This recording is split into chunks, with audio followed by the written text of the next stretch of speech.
Hey y'all, welcome back to Ascending with Ashley. I'm Ashley. Good morning. This is Daily Decolonizing. I want to go ahead and use the situation with my neighbor as a case study to talk about white supremacy and law enforcement, okay? So, it's a well-known fact in this country that a majority of gun violence, I'm not using statistics, all right? But a majority of gun violence is done by white men. Okay, we know this. That's a fact. And like there's a real threat there, okay? And we know that the laws in this country are written in favor of white supremacy because the system itself is white supremacy. Bottom line is that when the cops asked my neighbor's name, if I were to say a name that didn't sound like an old white guy name, the response would have been different, and that's very important to talk about. Even though white men with guns, hold the trophy for the majority of gun violence in our country, when they are pursued in any sort of complaint, legal complaint, it's really nothing. If my neighbor were black or even brown, native, we have lots of native folks in this area, right? I'm in their land. The response would have been very different. Very different. And also mine as well. If my neighbor was black or brown, I would not have gone to the cops. Point blank, period. But someone else probably would have. And in this case, nobody is, right? We're not doing crazy white guy on our corner with a gun. No, we're not doing that. Can you get your plate? I got more pancakes for you. Okay. Hey, baby. Let's go. Hang on, friends. I'll be right back.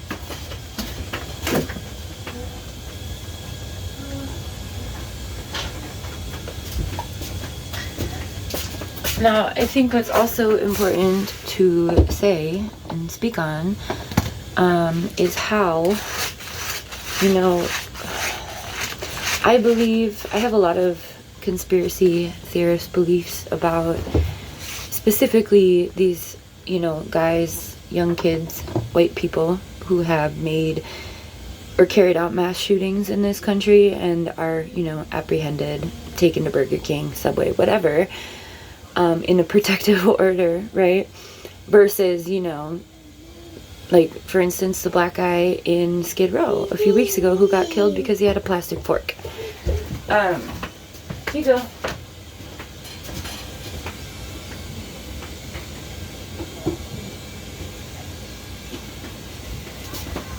And I'm going to share that with you. Not so much a conspiracy theory, but a pretty obvious relationship between state-sanctioned violence, protecting actual predators,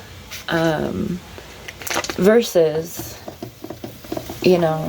responses to folks who are not a threat, like I just said. So I just wanted to use this as a little case study because I'm honestly a little bit bewildered that the police aren't doing absolutely anything about it when there is proof, right? And he told me we need proof. The man is on lease, right? I'm assuming there's at least a piece of paper with a signature. Maybe not, but either way. He's inhabiting that space. And there are gunshots, not only on his house, but on 4 of my neighbors' houses. That's a real threat. Not to even mention across the street from a middle school. To me, it feels like the police want something to happen. And my conspiracy theory is about these shooters is that after they've committed their atrocities, I believe they're employed to do it again, and maybe with a badge at that point. It's like that Rage Against the Machine song, those who burn crosses are the ones that, what's the line? It's about white supremacists being the police. Anyway, so I just wanted to use this as a case study. My landlord is white, and very smart, has a very good head on his shoulders. Lawrence is white, and they're both, you know, in their like probably beginning last quarter of the century of a lifespan, right? 60s, 50s, 70s, whatever, something in there. Hang on, my tea's done. So, all that to say is that, hey baby, I want to go ahead and talk about privilege, white privilege as well. In my case, I am the most systemically privileged in this corner, in this area, meaning I have white skin and, you know, have a high education degree. Those are things that the system considers privilege. I'm poor as fuck. but anyway, so I decided to participate in this because of white supremacy and knowing how to navigate that as a white person. You know, if one of my other neighbors would have gone in, it would not have been taken seriously whatsoever, I don't believe. Like what happened with my neighbor in Keith, you know, initially. He's like, oh, he's just talking shit. I said, no, sir, you need to come look at these bullet holes. There's no shit being talked. And it's a fact. But all that to say is when you're navigating white supremacy and state systems, it's we're having a party, strobe light.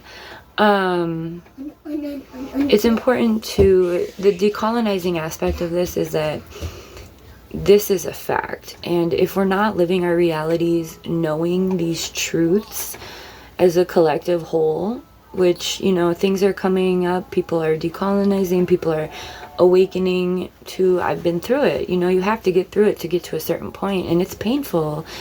The betrayals, you know, of all the school system lies that we've been told, the indoctrination process, you know, when you start to undo that and see what's really going on, it's like, oh shit.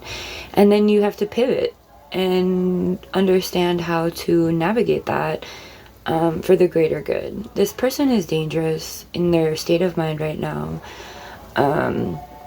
and the impact of children is what I kept honing home to these motherfuckers. And again, they don't care. And we see that in Palestine, right? They don't care about children.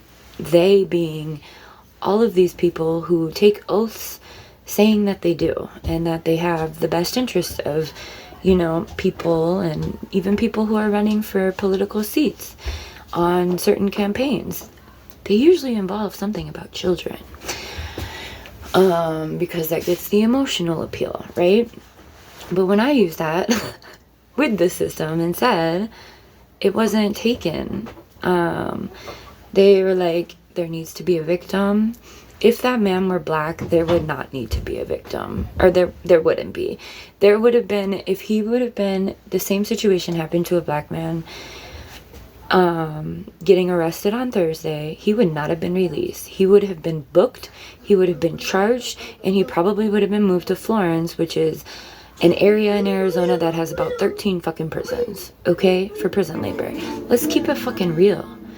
Also the mental health aspect of everything, letting them know, like, there are drugs involved. You could get him on something like that. You know, I gave them a whole fucking hand of cards to play, and they decided not to. And that's the reality of white supremacy and how strong it is in these things. So I think as a collective we know this, but again, in individual experiences or situations, this is important to be the platform to work from, right? Understanding that You know, I mean, it's the same thing as like the Karens, right? Karens using police as like a parental, I don't like what they're doing. No, but in all of those situations, because a white person has called, the person that they're calling on has been impacted negatively, whether it's resulted in an apprehension or a lawsuit or whatever. Oh shit, this pancake is done. Don't touch it. And so, you know, understanding those contradictions as they stand is super important to decolonizing, to being able to acknowledge your own privilege, especially if you're a white person, you know, and utilizing that privilege that you do hold, whatever, you know, because this is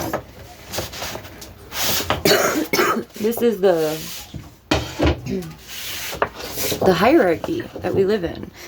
And so some of us have the bottom rung, some of us have things from this rung. And so it's a chess game of utilizing which privileges you have in order to make good, right? I just wanted to use this as a little case study and talk about it because once again, I'm shocked by white supremacy. I don't know why. On a weird note, yesterday before we went to the police station, if you don't know what I'm talking about, the past 3 story times, watch that. But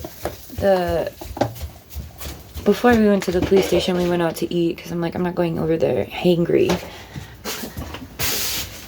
I just kind of needed a minute to collect myself before I had to do that. And there's a regular at the diner that we went to, old white guy with a gun on his belt, wearing a Let's Go Brandon American flag hat. And he's a regular, so his coffee, he has a special coffee mug that's Trump. And I was sitting there and I'm like, it's so fascinating how intimidated I feel about wearing this. But like how loudly white supremacists are, right? And he ended up buying our breakfast for us, which is interesting because last week there was a woman at the Dollar Tree whose card wasn't working and she was buying animal food. So I footed it, you know, I gave her $20 to cover everything. Her bill was like 17. And then our lunch or our breakfast yesterday was like $27. And so that's, you know, a law of the universe is like give and you will receive kind of situation. Just wanted to put that out there. That was really nice of him. I was kind of shocked.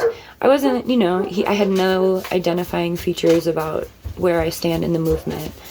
I was wearing a Goonies shirt, actually. What are you getting? Why are these dogs going crazy?